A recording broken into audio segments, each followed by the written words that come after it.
Hello and welcome back to the Princess K Talk Show.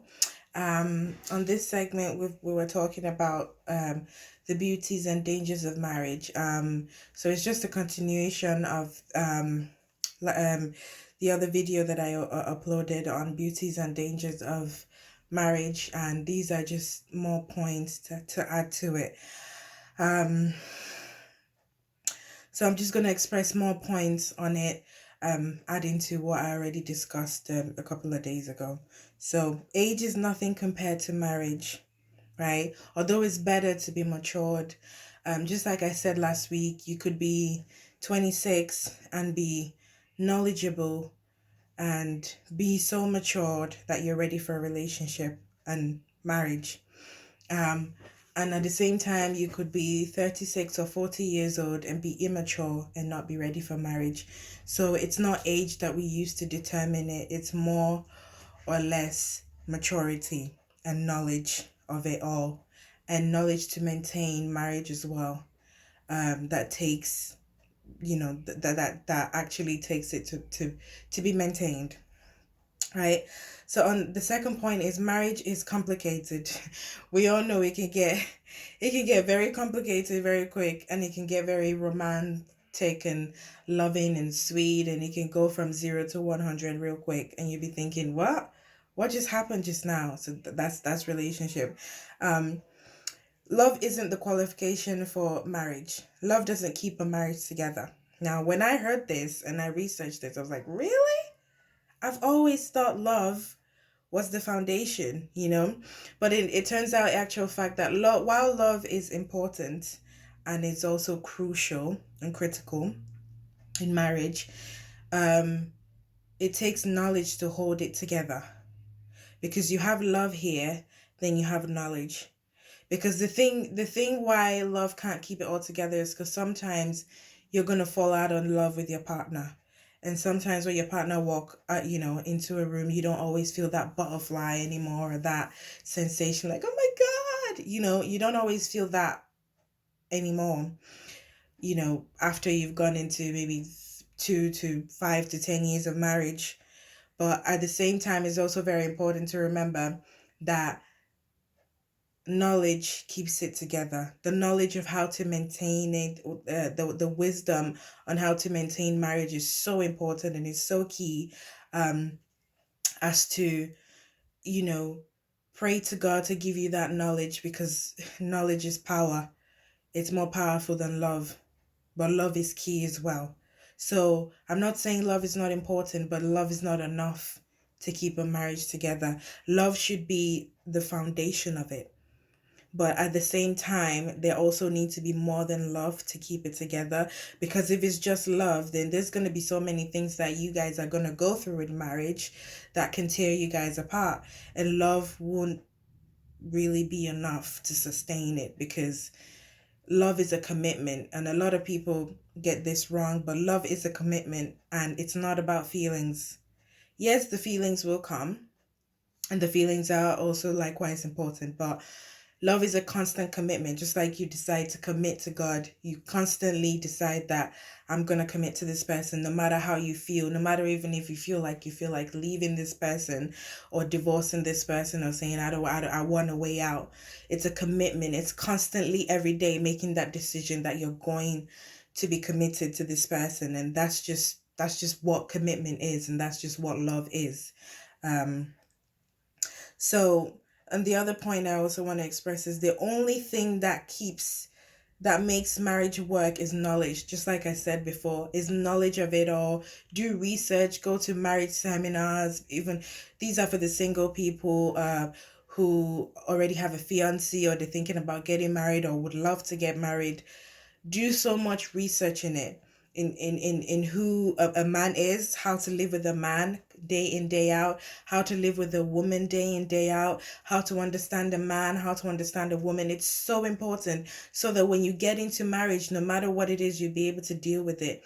Because what you don't want is to get into marriage and to be second guessing yourself, like, do I even know this person, or why do men do this, or why do men do that, or why are men don't show emotional.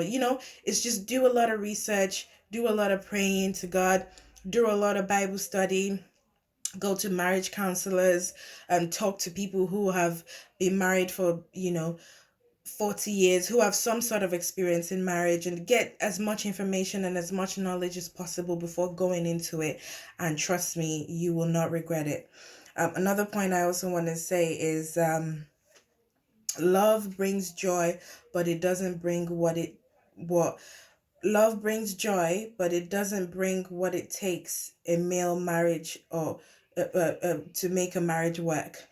So joy is good, but you can also feel frustration in marriage as well. You can feel frustrated, you can feel angry, you can feel disorientated, and you can feel clueless about some problems and challenges that might come up in your marriage. And it's just best to just pray about it, do research, go to counseling if both of you agree. If one person doesn't want to go counseling, then you might as well consider praying about it, that God will, open her or his eyes to be able to go counseling, and just go for some sort of therapy, because it really helps. I mean, if the relationship is really important to you, you will make sure you do everything possible to make sure it works. Um, so another point is, get knowledge on the person you want to live with. So if you're choosing that you want to spend your life with a certain type of person, either a man or a woman, you need to get knowledge in that particular person. Um, Again, this is where communication comes in. This is where prayer comes in as well. This is where Bible study comes in as well. Let the Holy Spirit lead you. And apart from the Holy Spirit, you need to get knowledge on the person that you are going to marry. You need to pray about him or her. You need to do research about men or women in general, just like I said before. And just really, really get as much knowledge as possible before going into, because living with the person day in, day out is, it's tough. And get to know what they like, what they don't like. These conversations are so important before you go into marriage. So if you're thinking about marriage, it's best that you do as much communication with your partner or your future partner as much as possible, and you do as much research, as much information as you can from anybody who can give you some. So that's really good. Another one is, marriage is not protected by love but by knowledge. Just like the same thing, it's protected by knowledge. Love is important, but it's protected by knowledge. You need to have knowledge in all areas, all aspects of it. And it takes a heart to make a good marriage. It takes heat, sorry, to make a good marriage work. So just if you think like diamond, or gold even, sorry, gold goes through heat. It goes through heat and pressure, and then by the time it comes out of the oven or the heat, it becomes beautiful, refined. There's nothing like it. So that's how marriage is. When it goes through tough times and trials and tribulations, then it can mold itself into a really good marriage. Good marriages have stood heat and tests of the time, and they've gone through fire.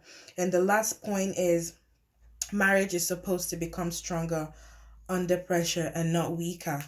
So, just like I said before, marriage, when you go through tough times and tribulations and trials, it's supposed to make your marriage stronger. Whereas, if you don't love that person from the beginning of the onset of the marriage, then it'll tear it apart.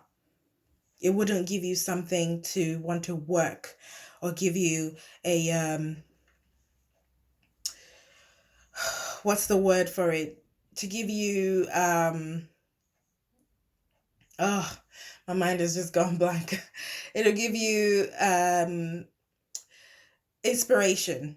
Yeah, call it inspiration. It'll give you inspiration to, want to fight for this, because your relationship means more when you love that person and you have so much history, and you that person understands you and gets you, and that relationship is important. So that is why it is always better, because that's why love is important for the foundation, and then knowledge comes second, right? So because in trials and tribulations, two of them is going to work hand in hand.